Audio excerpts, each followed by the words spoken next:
Um título aqui nesse texto, um jovem perdido, né? Ele falou do botão, ela falou da janela, e eu fiquei meditando nessa palavra que já estava no meu coração. Veja bem, e pondo-se a caminho, correu para ele um homem, o qual se ajoelhou diante dele e lhe perguntou: bom mestre, que farei para herdar a vida eterna? Ele veio adorar o Senhor, viu? Veja o texto, no primeiro versículo. Quem se põe de joelho diante do Senhor? Ele veio adorar o Senhor. Mas como é que entra bom se ajoelhando diante do Senhor? E a gente vai ver como ele vai sair diante do Senhor. Vê como a atmosfera com Deus, ela é tremenda. É uma atmosfera tremenda. Ele estava falando aqui da casa, ela estava falando do jovem. Quando Deus está presente, então ele chega, se ajoelha e faz a pergunta. E Jesus lhe disse: por que me chamas bom? Olha, gente, a coisa aqui é tão séria que Jesus comparou o dinheiro a mamão, lá em Mateus. E ele falou que não tem como adorar dois deuses. E eu estou na palavra contigo. Eu estou na palavra da casinha. Eu estou, está conjuntando. E Jesus falou num caso tão sério. Você sabia que por causa do dinheiro, os Estados Unidos da América hoje não têm a responsabilidade de levar a palavra como nós vamos levar as nações? Porque virou um país capitalista. Isso é um Deus que vai aparecer aqui. Isso aqui dentro do texto que nós vamos percorrer ele, vocês vão ver. Um Deus que ele se ajoelhou, e depois vamos ver como é que ele vai sair quando alguém apresentar para ele outro Deus. E Jesus disse: por que me chamas bom? Ninguém é bom senão um que é Deus. Jesus já começa a dar um beliscão nele, aqui, quando respondeu isso aqui. Sabe por quê? Está falando: tu está me chamando de bom. Ele podia falar: eu sou, mas não. Ele falou: por mais que eu seja mestre, por mais que eu seja bom, eu tenho um Deus. Olha aqui só, o beliscão que já começa. Ó, já começou o beliscão jovem. Eu tenho Deus. Bom é o Pai que está no céu. Ó, ele já. Aí, gente, várias pessoas chegaram diante de Jesus com várias situações, com vários problemas. Tu já Jesus respondendo um monte de coisa, e esse jovem se sentiu nessa condição. Será que dentro dele ele já não sentia que ele não estava 100% na presença do Senhor? Porque ele viu Jesus, correu para os pés de Jesus, não foi para pedir uma cura, não foi para dizer abre os meus olhos, não foi para dizer levanta e anda, não. E Jesus fala: bom ao Senhor, tu sabes os mandamentos? Aí fala, vai falando, era crente. Dentro desse versículo 19, pode ir na internet, que eles vão falar que esse jovem não foi salvo. Esse jovem é salvo em Cristo Jesus. Eu tinha essa interrogação na minha mente. Eu falei com o meu pastor, que é teólogo, pastor Wagner, e realmente, pastor. Aí ele me mostrou: não, filho, que ele foi salvo. Porque ele fala, e depois Jesus põe tudo, só que isso aqui, querendo ou não, era algo externo. Jesus estava querendo tratar o interno dele. Estava vendo lá dentro. Ele estava lidando com Deus. Ele não estava lidando que eu vou chegar com o irmão e falar: eu sou isso, isso e isso, e o Senhor está me vendo lá dentro. Não, eu sou isso, aquilo, e o Senhor está me vendo aqui dentro. Quem sou eu? Ele sabe quem sou eu. Um vaso rachado. Mas se ele quiser, ele pode. É assim Tu vê aqui dentro do texto uma coisa maravilhosa. Tu vê a ação do Pai, do Filho e do Espírito Santo. Olha só. E pondo-se a caminho, correu um jovem. E quando ele fala aqui, bom mestre, que farei para dar a vida eterna? Quem levou esse jovem para lá? Foi o Espírito Santo de Deus para tratar ele. Quer ver a primeira pessoa? Quando Jesus fala assim, bom é Deus que está no céu. E a segunda pessoa está em evidência, cumprindo o seu ministério, que é Jesus. Que maravilha! Ele vai lhe dar Pai, Filho e Espírito Santo. Será que ele sabia diante de quem ele estava? Ele não calculava, irmão, diante de quem ele foi fazer essa pergunta. E o texto continua. Quer ver como é que era a sala? Ele, porém, respondendo, lhe disse, mestre, tudo isso guardei desde a minha mocidade. E Jesus, olhando para ele, o amou e lhe disse, Jesus vai amar o ímpio? Por que Jesus o amou? Ele estava no caminho, gente. Ele estava no caminho. Algumas pessoas fizeram pergunta a Jesus. Jesus fez pergunta a algumas pessoas e eles responderam. Jesus falou assim, tu está quase no reino. Mas ele aqui estava no reino. O que vai ser tratado aqui, dentro do texto para nós, não é salvação. O que vai ser tratado dentro do texto para nós é galardão.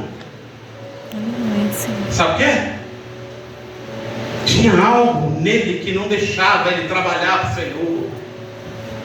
E Jesus quer tratar isso. E continua o texto.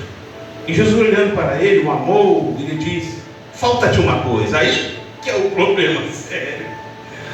Aí, irmão, veja mal, falta uma coisa aí. Para ele falou só isso, né? Para mim ele pode falar 10 coisas. Eu vou dar um jeito, Senhor, trata então, porque eu não tenho condições de tratar isso, não. Eu não tenho condições de tratar isso. Mas ele não se humilhou. E Jesus, olhando para ele, o amou, falta-te uma coisa. Olhando dentro do coração dele, vai, vende tudo quanto tens. Olha o Deus aparecendo. Olha o Deus. Dá aos pobres e terás um tesouro no céu. Então vem, toma a tua cruz e segue-me. Acabou. Acabou o crente. Acabou o crente, irmão.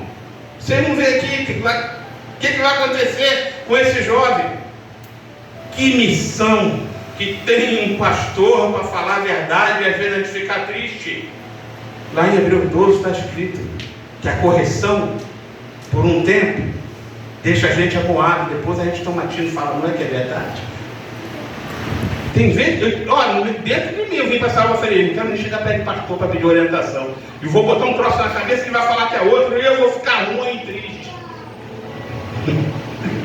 Ele vem com a situação e Jesus vem e apresenta outra coisa a ele. Vocês querem ver convertido dentro da Bíblia? Zaqueu, lidando com dinheiro, subiu na árvore para ter. Mas quando Jesus entrou na casa de Zaqueu, Zaqueu o que fez? Senhor, se eu defraudei alguém, eu dou 2 vezes, 3 vezes, 4 vezes ou mais. Conversão, irmão. Explanação do coração. Que situação. E ele, falta-te uma coisa. Talvez aqui a irmã estava falando, e o evangelista estava falando. Será que está dentro da casa dele? Será que quando Deus pedir alguma coisa, nós vamos querer sair da casa?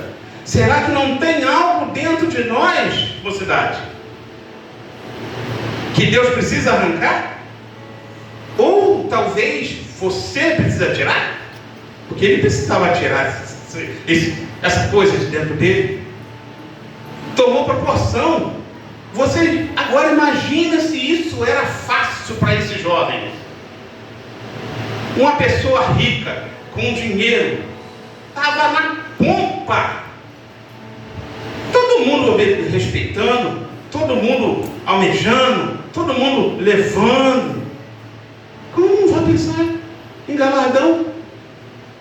Mas Jesus fala, mas ele, e terás, aqui vem o galardão, e terás um tesouro no céu. Ó, e terás um tesouro no céu. O que é que Jesus falou? Ele sabia que aquilo tudo ia perecer. Ele sabia que aquele jovem não estava fazendo nada lá em cima. Vou dar uma fugidinha aqui, que eu ouvi um testemunho de uma pastora, mas ela foi tão real no YouTube. Ela falou que Deus apareceu para ela, já estavam mais de 19 anos de pastora. Deus apareceu para ela e levou ela numa dimensão além da terra e mostrou para ela várias casas e ela falou, qual é a minha, Senhor? O Senhor foi e levou ela. A casa dela só estava de alicerce. Ela falou, mas eu estou trabalhando tanto na obra. E o Senhor falou para ela, tudo que você está fazendo no lugar errado de pastora, você não está construindo nada aqui em cima. E ela acordou para a vida. Um ser falou para ela, todos aqueles anos ela estava perdendo. Por quê? Não estava no lugar certo, aonde o Senhor queria que estivesse. Vamos ganhar no lugar certo, irmão. Vamos ganhar na posição certa. Jovem se portando como jovem. E cada um dentro da casa do Senhor. Que Deus não é menino. Ele falou que até as crianças me conhecem. Que maravilha lidar com um Deus desse. Então ele dá uma prensa para fazer aquele cidadão olhar um pouco para o céu e se envolver na obra dele. E a gente traz uma palavra dessa assim, pelo Espírito Santo de Deus, porque o jovem tem força. Ô irmão, parece que a minha esposa deve lidar com a mocidade lá, porque o Senhor falou assim, não quero que faz nada com essa turma não. Você ajuda eles. Eu falei, legal, Senhor. Eu falei, não sei música. A maioria do pessoal sabe música, toca música, que são presidentes de mocidade. Eu não sei, Senhor. Vai e fica só sentadinho lá, porque eu vou, entre eles, botar talento para poder fazer o trabalho da música. E botou. Glória a Deus. Estou nem aí. Estou nem aí assim, né? Eu sei quem está na minha frente. Ele sabe quem está na frente dele. Nós sabemos quem está na nossa frente. Nós sabemos que quando ele exorta, a gente fala, sim, Senhor, eu vou acertar, meu Deus. Aleluia. Ó, gente, é fantástico essa obra. E ele vem trabalhando. Então vem, toma a cruz e segue. E aí? Como vai desse jeito? Como vai com essa bagagem nas costas, atrás do mestre? Como vai seguir um mestre com um monte de coisa, com um monte de pergunta, com um monte de disse-me-disse? Porque eu não sei, porque o presidente fez isso, o pastor fez isso e eu não estou entendendo. Vai lá no cantinho, ele vai falar. Por mais que você não entenda agora, vai te alicerçar. Para chegar um diácono ou uma varoa de Deus, esposa de diácono, esposa de evangelista, esposa de pastor, ter os seus filhos alicerçados. Aleluia, Senhor. Que maravilha! Que obra! Que coisa boa! Aleluia! Deus está aqui. Glória a Jesus. Eu procurei um monte de palavras, falei, Senhor, eu vou enfiar minha cabeça. Eu sei. Não é a vaidade, eu sei, eu gosto de dar uma palavra, e eu não gosto de ir para um lugar sem uma palavra. E fui para lá, e fui para Salmo, e bati aqui, Irmão, tanto que bati aqui que eu peguei a referência dos 3 evangelhos: Mateus, Marcos e Lucas. Era para isso. Eu falei: Senhor, eu quero chegar lá e ver se o andamento do culto vai ser isso mesmo. Aí a irmã dá a palavra, aí o evangelista dá a palavra. Eu falei: estou tranquilo. Aleluia. Não estou fugindo de nada aqui. Glória a Deus. Que bom ficar assim, sabe? Que bom. Sentindo Deus, sabendo que Ele está falando para mim, está falando para vocês, através de um vaso rachado. Vaso rachado. Não tem vergonha de falar, não. Mas Ele está conosco. Ele gosta de andar conosco, irmão. Eu não sei o que é isso, mas a gente vai se ajeitar em nome de Jesus. Aí, mais adiante, o discípulo entra em parafuso, porque ele fala: é mais difícil do que entrar no reino do céu do que um camelo passar no fundo da agulha. Ele usa o maior animal que tinha naquela época, um camelo, e usa a fenda mais estreita, que é uma coisa de uma agulha. E eles entram em parafuso, Senhor, então ninguém pode se salvar. Por causa disso que eles pensam que o jovem não foi salvo. Mas está escrito na mesma mensagem: porém, para Deus tudo é possível. Está aqui na mesma mensagem. Aí entra o discípulo em parafuso de novo. E nós? Nós já largamos tudo. Pai, mãe, não sei o que, não sei o que lá, blá, blá, blá, e começa. Aí Jesus olha. É para largar mesmo. Aí fala mais. Vê como se lida com galadão. Aí ele fala assim: Jesus respondendo disse: em verdade eu vos digo que ninguém há que tenha deixado casa, ou irmão, ou irmã, ou pai, ou mãe, ou mulher, ou filho, ou campo, por amor de mim e do Evangelho, que não receba 100 vezes tanto já neste tempo. Galadão. E a aplicação dessa palavra é essa: a gente procurar estar nos pés do Senhor, para Ele falar para nós. Aleluia. Que nós precisamos desprender para que essa obra avance. Essa obra avance. E a mocidade é o chamativo maior para isso. Vocês que vão fazer essa obra crescer. Amém. Glória a Deus. A Juliana lá foi minha aluna. Eu dei aula para ela. Na fase intermediária, não era precisando de mocidade. Hoje ela já ganhou 10 almas, 10 filhos dentro da igreja. Que maravilha! É isso. Agora é fácil? Não é fácil. Nada é fácil. O pastor pregou sobre os pilares do Evangelho. Negue-se a si mesmo, toma a tua cruz e siga-me, e que Deus nos abençoe em nome do Senhor Jesus. Amém.